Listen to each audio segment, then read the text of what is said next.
So ఇక్కడ మీకు ఏం తెలుస్తా ఉంది, మీకు ఎక్స్ప్లెయిన్ చేయాలి.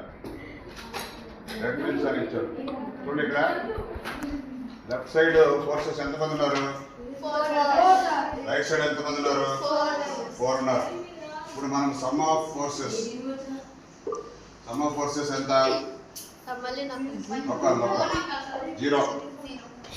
0లో ఉంటే ఆబ్జెక్ట్ ఏమవుతుంది, ఆబ్జెక్ట్ మూవ్ అవుతుందా, ఇది ఆబ్జెక్ట్ మూవ్ అవుతుందా, ఆబ్జెక్ట్ ఈజ్ ఎట్ రెస్ట్ అంటాం.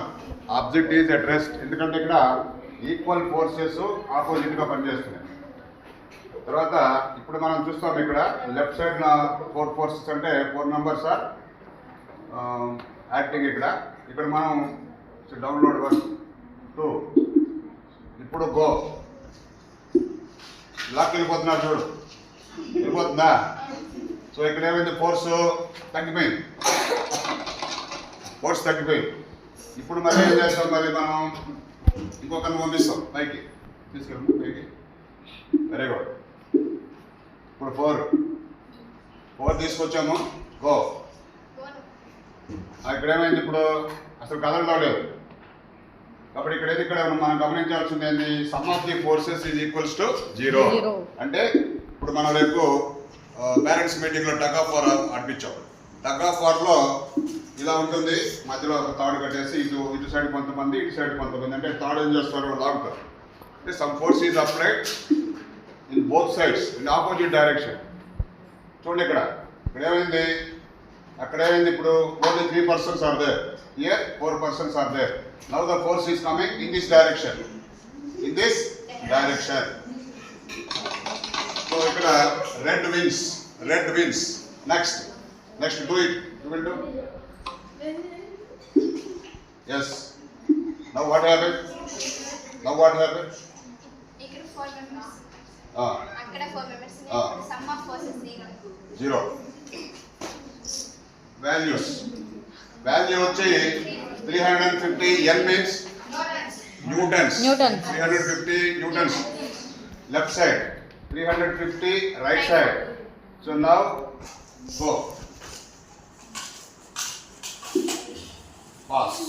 పాస్ అయింది. అది ఇక్కడ ఫోర్సెస్ 0 కాబట్టి మనకు కదలదు. ఇప్పుడు మనం ఏం చేస్తాం, ఇక్కడ రెండు డౌన్ చేయాలి. Yes, go. ఇప్పుడు ఏమవుతుంది చూడండి, ట్రాలీ ఏమైపోతా ఉంది, లెఫ్ట్ సైడ్ లో మూవ్ అయిపోతా ఉంది. వై, ఎస్, ఇక్కడ 350 న్యూటన్స్ ఉంది, ఇక్కడ 300 న్యూటన్స్ ఉంది. కాబట్టి ఏ పక్క అయితే ఫోర్స్ ఎక్కువ ఉంటుందో ఆ పక్కకి బలము ఆ డైరెక్షన్లో కదులుతూ ఉంటుంది. సో తర్వాత మనం ఇక్కడ స్పీడ్ కూడా చూసుకోవచ్చు. స్పీడ్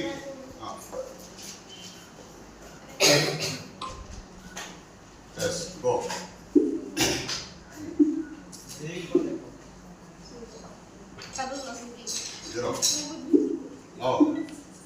ఇప్పుడు ఇలా వెళ్తుంది స్పీడ్, ఎంత స్పీడ్తో పోతుందో కూడా చూపిస్తుంది.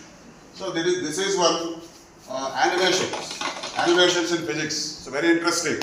ఒక కాన్సెప్ట్ని మనం విజువల్గా చూడడం. ఇప్పటివరకు చెప్పాం మనం, ఇలా లాగితే ఇలా వస్తుంది అలా వస్తుంది చెప్పినాం. బట్ ఇప్పుడు మనం ప్రాక్టికల్గా చూస్తున్నాం కాబట్టి కాన్సెప్ట్ అనేటటువంటిది విజువల్గా ఉంటుంది, చాలా బాగా మనకి ఇది అర్థమైపోయింది.